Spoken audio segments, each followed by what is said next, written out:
Hello, everybody. Thank you once again for joining me for another episode of the Tamara Collective, where dreams have no filter. I realized that I started recording when I was not actually ready, when I hit record to actually record, but here we go. Let me just get set up really quick. Hope everybody is doing good. Let's see. Now, I could have just stopped recording and just waited until I was actually ready, but what would be the fun in that? All right, too perfect. Right? Okay, so anyway, thank you for joining once again. Don't forget to, if you have not subscribed yet, don't forget to subscribe, hit the like button. So, if you have been watching, I have been saying periodically how I'm going to do a series about the power of our voice, the power of our words, as it pertains to manifesting and affirming what already is. So it really is beyond manifesting, because what I'm talking about with the power of our words, we have the power to change our being. And I mean that in the literal sense, to change the function of our cells. Our cells are 4 trillion in some cells that we have. We were born with that power. And it has been on me just very strong, and I feel like it's getting stronger and stronger for me to talk more about it. Because I feel as though we don't really understand the power that we have. And maybe I'll rephrase that. Maybe it's not that we don't understand. I think the number one reason we don't embrace it is because we're afraid of it. Our intellect and our ego provides the fear. Our intellect and our ego tells us, no, you're human. You don't have that much power, blah, blah, blah. Just think of all of those thoughts that come up when you look at the highest vision, that next step that you want to take in your life. And you have those thoughts that come in and say, oh, no, you can't do that because, oh, you may want to do this, but that's the ego and the intellect throwing darts at you. Okay. So I know for me, I've always known and believed in the power to speak,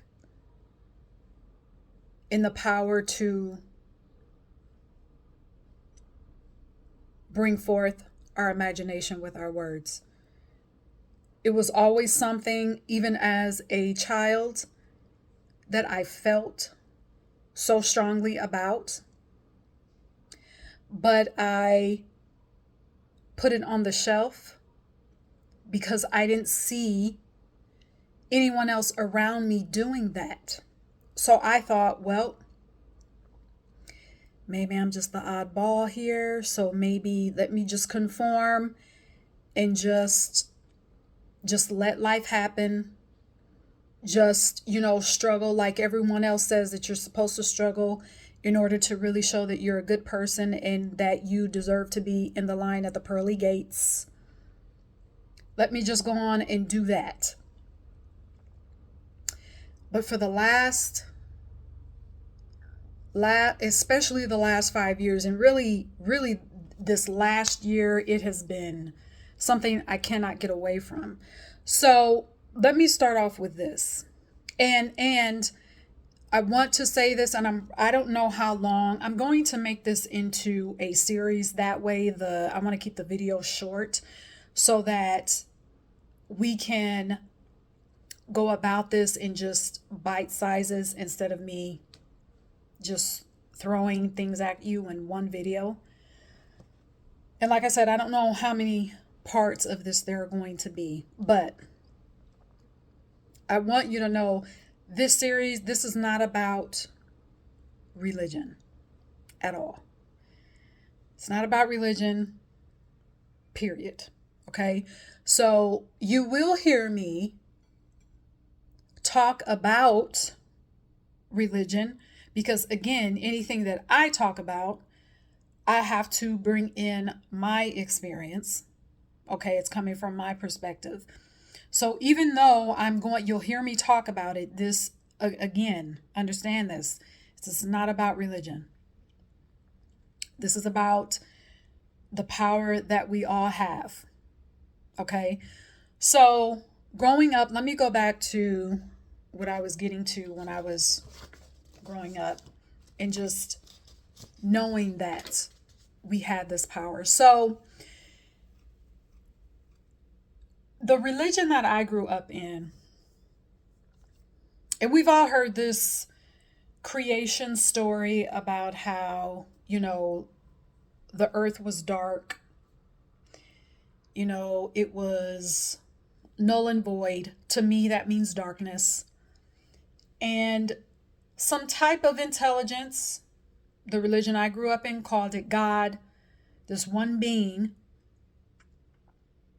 stepped into this darkness and said 3 words: let there be. And at the end of the let there be, this intelligent being, this universal intelligence, just started speaking things. Okay? Oops, sorry, I'm getting a message. Just started speaking things in the dark, in the void, saying, let there be, let there be, let there be. And there was. Then, and again, this is not about religion, so stay with me. Then, those powerful words, we were told, well, hey, in the Bible, it says, hey, you can do the same. There's also some scripture that says, and greater works shall ye do. Ye are gods and goddesses, greater works shall ye do. And there's also, a scripture that says, this universal intelligence, we're basically made with the same substance. So, as a child, I'd heard that, and I've always felt that even before I was able to even read the Bible for myself. It was just, I don't know how to explain it. It was just something that I always felt. So anyway, we hear that there's countless versions of that creation story. All right. From my perspective, regardless of the version that you hear, I feel like metaphorically there's a same undertone. There's a powerful force that created a vision from the dark. Okay? From a void. There was something that needed to be created that was. With what words? Okay? You can call, again, this force, you can call it God. Let me just say it like this. I call it God, universal intelligence, source, cosmic force. My favorite, and I'm looking at notes here because I want to keep these short. My favorite is cosmic force. All right. So the purpose of these videos is to remind us that we have that same cosmic power. Again, we were born with. We don't have to do anything to obtain it. It's already there. We live with it every day, but we don't use it. And I'm sure that I am not the only person who felt this way as a kid. If you even look at kids now, a kid can be so focused on getting something,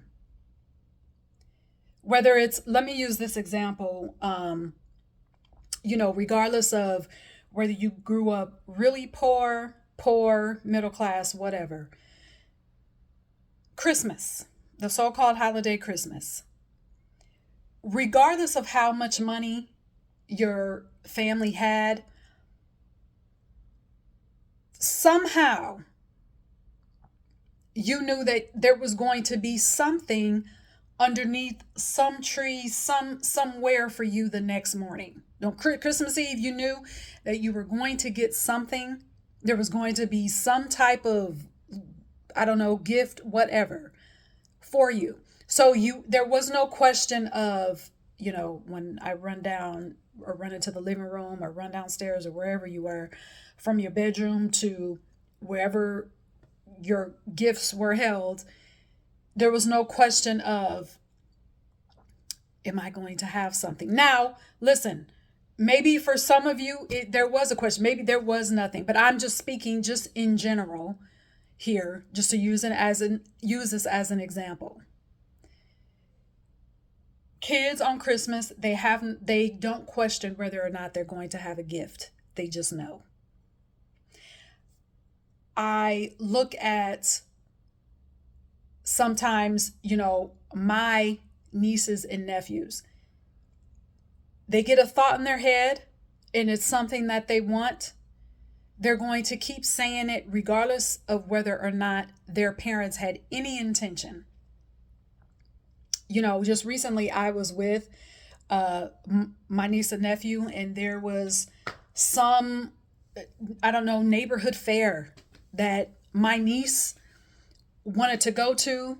Her parents had no intention of taking her, but she had every intention of going. And she kept saying it over and over and over again. When I get to the fair, I'm going to do this. When I get to the fair, I'm going to, it was they had pets and different, things that you find at a carnival, face painting, all this. And she kept saying it. When I get to the fair, I'm going to pet the animals. When I get to the fair, I'm going to ask the lady to paint this certain thing on my face. When I get to the fair, no question. So we can look at kids. Kids know. They may not be able to articulate it in that manner, but kids know their power to speak what they want. Kids know it. So then what happens to us?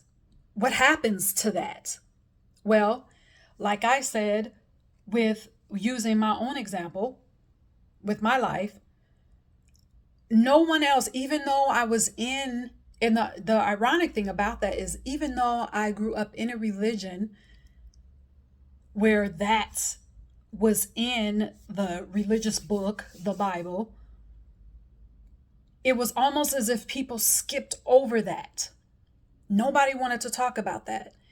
So again, I thought I was the oddball, and I just kind of put that on the shelf, and it collected dust and more dust and more dust over time. Okay. So also, we become, so you could say I was disconnected. We get disconnected from that confidence. That disconnect comes from, people telling us what we should be, what we should want, and how we should want it. Just accepting all of that. So we then, we embark on this life of shoulds. I like to say we embark on a life of just shoulding on ourselves constantly. We just, instead of us going back to using our voice to speak what we want. We just accept things because that's what someone told us we should accept. So, what I want to do here is I want to stop here and save the rest for the next video. We're at, let's see, I'm about 15 minutes and 30 seconds here. So I'm going to stop that here. And I just wanted to just provide an overview. Again, we're going to talk about how our voice, we're going to get into a little bit of the anatomy of our vocal cords and how there's creation power in that. We're going to talk about affirming. We're going to talk about manifestation, but take it a step, further. So I want to make this, I don't know, I want this to be fun. I don't want this to be a serious thing, like so serious where it feels like a chore. I just want the purpose of me doing this is so that we can remember that what we say in our power in our voice is natural. It's not anything that we have to work at. However, because of programming, it may feel uncomfortable to speak exactly what we want. It may feel uncomfortable because of programming. We've gotten used to just being a certain way. Okay, so again, I'm going to end it there. So if you have any questions so far, please let me know in the comments. Again, thank you for listening. Thank you for subscribing. Don't forget to hit the like button. Share this. Get someone else started on this using your voice journey. Maybe you want to make your own challenge of, for 2 weeks, I'm just going to say exactly what I want, exactly the way I see it, with no filter. So again, thank you for watching. Until next time, cheers.